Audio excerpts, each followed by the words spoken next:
Hello everyone, welcome to Crystal I Q knowledge. इस video में हम पढ़ेंगे class 7th history chapter 8 devotional paths to the divine के question answer. Chapter already explain कर दिया है, तो आप वो जाकर के चैनल में देख सकते हैं। ठीक है, यहाँ पर हम मैच द फॉलोइंग देखते हैं। होता क्वेश्चन क्या करते थे, सोशल डिफरेंसेस को। सोशल डिफरेंसेस बहुत थे हमारी सोसाइटी में, डिस्क्रिमिनेशन हुआ करता था। शंकरादेवा जो नामघर इस्टेब्लिश किए थे आसाम में। ठीक है, निजामुद्दीन औलिया एक सूफी सेंट थे। नयनर्स वर्शिप किया करते थे शिवा की, एंड अलवर्स वर्शिप करते थे विष्णु की। ठीक है, अभी फिल इन द ब्लैंक्स।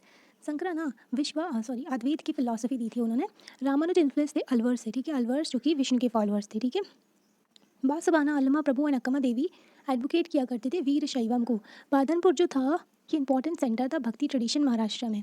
यहाँ पर बिट्ठला टेम्पल भी है। ठीक है, describe the belief and practices of Nathpanthi सिद्धा योगी। नाथपंथी सिद्धा योगी की बिलीफ एंड प्रैक्टिसेस बतानी हमको। बिलीफ एंड प्रैक्टिसेस क्योंकि क्या बिलीव करते थे, ये लॉजिकल आर्ग्यूमेंट पे बिलीव करते थे।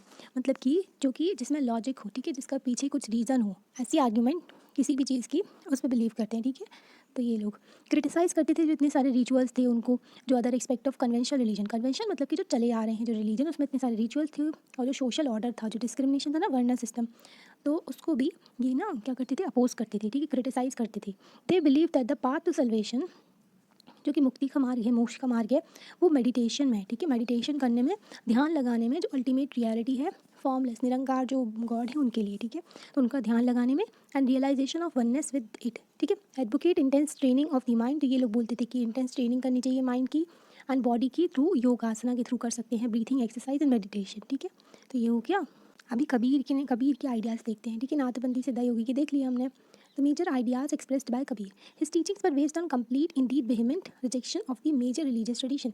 ये complete एकदम ना रिजेक्ट किया करते थे जो बहुत सारे रिलीजियस ट्रेडिशन चले आ रहे थे उनका। ओपनली ना रिडिक्यूल, थोड़ा सा मजाक भी बना देते थे। जो एक्सटर्नल वर्शिप होती थी बहुत ब्राह्मणिकल हिंदुइज्म में एंड इस्लाम में। ही बिलीव इन फॉर्मलेस अल्टीम, जो सुप्रीम गॉड है उन पर बिलीव करते थे। मतलब कि जो निरंकार है ना भगवान, तो उनके बारे में, उनके लिए मतलब बताते थे, उनमें बिलीव करते थे। ये प्रीच करते थे ओनली पार्ट टू सल्वेशन, कि मुक्ति का मार्ग है, क्या भक्ति और डिवोशन दिखाएं गॉड के प्रति। ठीक है, यहाँ पर ही expressed his language in his, तो ये ना अपना लैंग्वेज कैसे बताते थे, पोइट्री करते थे, है ना, सॉन्ग्स लिखा करते थे, और ये ना हिंदी में बोला करते थे, प्राकृत लैंग्वेज है तो लोग समझ पाते थे इनकी। वास्ट कलेक्शन है इनकी वर्सेस की, सखीज एंड पद्स हमको मिलते हैं। ठीक है, जो कि गुरुद्वारे में जो वहाँ पर भी हमको मिलते हैं इनके जो सखीज एंड पद हैं, जो कि दोहे भी लिखा करते थे कबीर, है ना। अब यहाँ पर major belief in practices of Sufis, ये ना ये वाला पॉइंट आप, जो 6th पॉइंट है आपका, ठीक है, ये वाला। तो यहाँ पर बिलीफ एंड प्रैक्टिसेस देखते हैं सूफ़ी की। सूफ़ी रिजेक्ट करते थे जो बहुत ज़्यादा रिलीजन को फॉलो करते थे, जो लोग उनका मतलब बहुत ज़्यादा रिलीजन के प्रति, तो वैसा ना उसको रिजेक्ट करते थे। और एम्फसाइज करते थे कि love and devotion to God, ये भी भक्ति का ही बताते थे कि भक्ति करना है, लव डिवोशन प्रति गॉड के प्रति, है ना। ऑल्सो एम्फसाइज करते थे compassion towards all fellow human beings, मतलब कि दया भाव होना चाहिए, बाकी सारे जो ह्यूमन बींग्स हैं, है ना, उनकी हेल्प करनी चाहिए। तो इस तरीके का इनका जो फोकस था।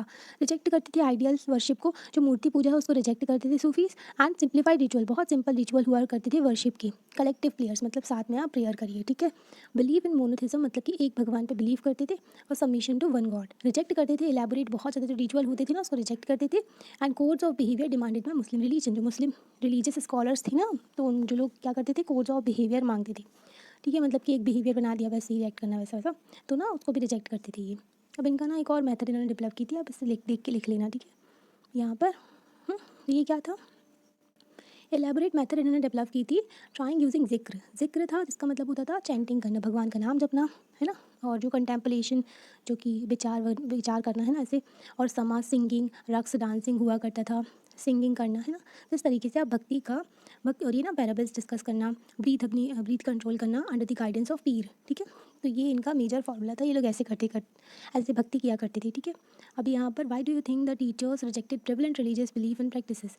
तो जो टीचर्स थे जो भक्ति मूवमेंट में देखे, तो वो रिलीजियस प्रैक्टिसेस बिलीफ को रिजेक्ट क्यों करते थे, क्योंकि जो रिलीजियस बिलीफ एंड प्रैक्टिसेस थे उन्होंने डिफरेंसेस क्रिएट कर दिए थे सोसाइटी में, बहुत ज़्यादा भेदभाव होने लगा था। ये जो टीचिंग्स थी फेवर करती थी जो अपर कास्ट के पीपल हैं, और जो लोअर कास्ट थी उनको सफ़र करना पड़ता था। मतलब कि जो ब्राह्मणिज्म था ना, उसमें उन्होंने क्या किया था, वर्णा सिस्टम डिवाइड कर दिया था, है ना। वर्णा सिस्टम के अंदर बहुत सारी जाति से मर्ज हो गई थी, और फिर वो जाति के बेसिस पर डिस्क्रिमिनेशन होता था लोगों के साथ में। तो ये जो टीचिंग्स थी ना, ये फेवर करती थी अपर कास्ट को, तो इसलिए ना इनको रिजेक्ट करते थे जितने भी भक्ति मूवमेंट में लीडर्स निकल के आए, है ना। The idea that all human beings are not equal, तो ये आइडिया ना बहुत ज़्यादा प्रिवलेंट हो रहा था कि जो ह्यूमन बींग्स हैं ना सारे समान नहीं हैं सोसाइटी में, एंड मस्ट बी अबॉलिश्ड। तो इसको अबॉलिश करना चाहिए, जो आइडिया था ना कि सारे ह्यूमन बींग समान नहीं हैं, तो नॉट इक्वल, तो ये ना इस आइडिया को अबॉलिश करना चाहिए। They believed in equality of God, तो ये लोग बिलीव करते थे कि जो equality of God and want to break evils of the society. तो ये बिलीव करते थे कि मतलब कि इक्वालिटी ऑफ ह्यूमन बीइंग पे बिलीव करते थे, जहाँ तक है ना गॉड सभी के लिए हैं तो उस पर, एंड जो एविल्स है सोसाइटी के उसको ख़त्म करना है। Bondage can be broken if approached God with devotion. तो जो ना बांध के रखा हुआ है उसको ब्रोक कर सकते हैं हम अगर गॉड के प्रति जो डिवोशन दिखाए, भक्ति दिखाएं, ठीक है। तो इस तरीके से तो आप ये लिख सकते हो, ठीक है, डिफरेंसेस वाला। और ये all human beings are not equal prevail हो रहा था ये सोसाइटी में, ठीक है। और टीचिंग्स भी लिख सकते हो, ठीक है, ये वाला यहाँ पर। What are the major teachings of Baba Guru Nanak. बाबा गुरु नानक की क्या टीचिंग्स थी? तो बाबा गुरु नानक ना एम्फोसाइज करते थे importance of worship of one God. तो ये भी वन गॉड के बारे में कहते थे कि एक ही भगवान की हमको जो आराधना करनी चाहिए। He insisted that the caste creed, जितना सारा कास्ट बना के रखा था, क्रीड जेंडर इररिलेवेंट है फॉर अटेनिंग लिबरेशन। मतलब हर कोई जो है वो उनको ना मुक्ति मिल सकती है, ऐसा कुछ नहीं है कि कास्ट क्रीड या फिर जेंडर के बेसिस पे नहीं मिल सकती। The idea of liberalism was not that of the state of inner bliss but rather the pursuit of active life with a strong sense of social commitment. तो ना तो ये ज़्यादा ना मतलब रिचुअल वगैरह फॉलो करने से नहीं मिलेगी, बस ये एक्टिव जो अपना ना स्ट्रॉन्ग सेंस दिखाना, सोशल कमिटमेंट होनी चाहिए, मतलब कि लोगों के प्रति और अच्छे काम करने चाहिए, उससे हमको मुक्ति मिल सकती है। ही यूज़ द टर्म नाम दान एंड स्नान, ठीक है। तो इनका ये इंपॉर्टेंट है कि ठीक है, जो नाम दाम जैसे कि सूफीज़ का हमने जिक्र वाला देखा था, वैसे इनका नाम दान एंड स्नान ये वाला इंपॉर्टेंट पॉइंट है। एसेंस ऑफ हिज टीचिंग, तो यही इनका एसेंस था, इनकी टीचिंग्स का बहुत ही इंपॉर्टेंट पार्ट था। विच एक्चुअली इट मीन्स, जिसका मतलब होता था सही वर्शिप करना, दूसरों के लिए वेलफेयर करना एंड प्योरिटी ऑफ कंडक्ट, ठीक है। He underline the importance of right belief. और इन्होंने जो गुरुद्वारा भी शुरू करवाए थे ना, तो वो भी he underline the important right belief, ठीक है। राइट बिलीफ पे ये जो फोकस करते थे, एंड वर्शिप पे, एंड हॉनेस्ट लिविंग, मतलब कि सच्चाई के साथ रहना, हेल्प करना दूसरों की। तो ये इनकी मेजर टीचिंग्स थी, ठीक है। तो ये पॉइंट और ये पॉइंट इंपॉर्टेंट है, और ये वाला, ठीक है। अब आगे का देखते हैं। For either the Vira Shaiva saint of Maharashtra discuss करते थे अपना एटीट्यूड क्या था उनका कास्ट के प्रति। Attitude of Vira Shaiva towards the caste, तो क्या था कि बिलीव करते थे वो लोग equality of all human being, मतलब कि कास्ट को नहीं मानते थे, सभी लोग समान है उसको मानते थे।